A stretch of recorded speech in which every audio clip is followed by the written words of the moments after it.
fadlan channelka hadaa ku cusub tahay subscribe dhaqan balaalka fursa u noqotid daawadaha daawada noqo saaxiibka cunto shidan saa u noqoto saaxiib mar walba faa'iida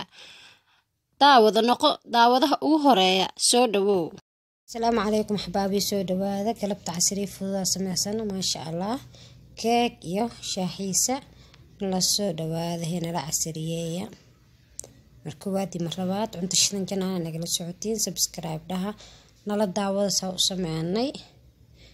insha Allah si yar oo fudud waad alla idmo. Asalaamu calaykum waraxmatullaahi asxaabta cunto shidan soo dhawaada janaalkiini waaye caana yara qandacsanayna hal galaaso caana maanta waxa sameysanaynaa keegaasoo aad iyo aad u fudud waa keega ka wada heli doontiin asxaabteeda wixii cusub subscribe dhahaan wixii nala joogi jireen like ta noogu deeqaan waa u jeediin weela soo qaata caanihi waa soo qandacsada meela soo dhigtay ukun ku shubooyaa 4 xabo ukun isticmaalaya qiyaasta waxa 4 xabo ukun 4 xabo ukunta markaa ku shuba kadib insha Allah waa garaacayna mashiinka heysata ku garaac ama midkan korontada oo gacanta ama midka kale to caadiga oo xurbinta kaas ku garaac hadaa rabtid adiga waxa laga rabaa inaa si fiican u qastid ukunta waa u jeediin saa u qasaayo si fiican inaa u qastid waaye saa u qasaysa saa soo dhigo u jeediin u maleena soo si fiican ay ku qabanaa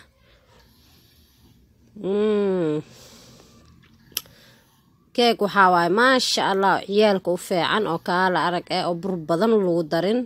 waa kaas saa u qasaayo ukunta bis 4 xabo ukunta ahayd intaas ka soo dhigay asxaabteeda saasa ka soo dhigay kadib waxa ku darayaa Ilaahay idmo sokor koobkaas oo sokor ayadana si fiican u qasaa waa dhex gelinaa oo ku garaaca ma garataan si fiican loo garaaca asxaabta wixii cusub subscribe dhahaan wixii nala joogi jira like dhahaan share dhahaan wixii su'aal qabtiin comment igu soo weydii insha Allah waa inii reebaya hadda waxa isku qasaay waxay ahaayeen sokorti iyo 4 xabo ukunta ahayd burkana koobkaas galaaskaas ku cabirana galaaska cabitaanka kama badinaay galaaskaas bis ku soo cabirtay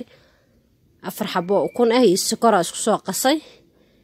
galaaskaas burka waxa ku darayaa baking powder qaadada afkeeda hore la ku daraa waa u jeediin kama badinay sida ka badis aad u kaaga khamiira Soomaan una ka inuu ka qarqarxan waa laga yaabaa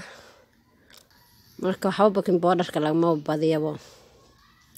waxa kale oo ku soo darayaa cusbo yar oo dhadhan u yeesho waa u jeediin kadib waxa sameeynaa waa shaqshaqeena soo qaadanayna burka waa iska shaqshaqeena meeshas baaquliyaas waxa ku jiro waa galaas bur cusbo yar iyo baking powder aan ku soo dhaweeyay si fiican oo aragtiina filaa kadib waxa sameeynaa waa shaqshaqeena insha Allah si fiican u sii garaacina garaaco kala hadan sugaa maana si fiican u qasid cunto shidan janaal ku soo dhawaada ahbaabi ayaanta xoogaa waa iska maqnaa hawada ka maqnaa hada ku soo laabto ma garateen marka insha Allah mar dhow wax fiican ay soo gali doonaa wax badan ay soo gali doonaa Ilaahay idmo galaas bakeeriga u jeediin bakeeriga caanaha lagu cabo waa oo caana ku daraa subag ay haysid markaas isticmaalaan hada subaga isticmaalaya subag loo waliba isticmaalaya iyo saliid cadeey waa isku daraa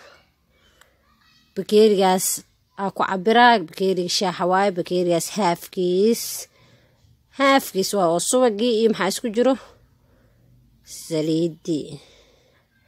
caraf subag soo u yahay kaala arag waa ma sha Allah lagama sheekay kara cajab waa cajab haddana waxa sameeynaa waa garaaceena waa qaseena si fiican u garaacaysa si fiican u garaacay mashiinka u dhex marinay cabara garaacay si fiican u garaacayna ahbaabi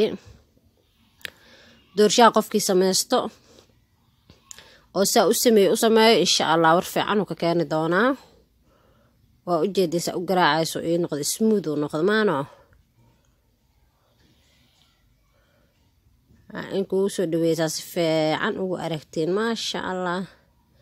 lagama sheekey karo ciyaalka casriyaha galabta uga soo tuur, galabtii qof hadduu kuu imaanayo kale uga soo tuur. kaala arag waa suu u fudud yahay. saxankaanaa soo diyaarsada, waxaa soo mariyay bur iyo saliid yar, kadib waa ku shubeynaa axbaabi. waa u jeediin intaa noo noqotay jag sii ahaa. marka ovenka gelinayna waa kasoo tuureynaa insha allah. daawada noqo saaxiibka cunto shidan saa u noqoto saaxiib mar walba faa'iida. daawada noqo daawadaha ugu horeeya soo dhawow.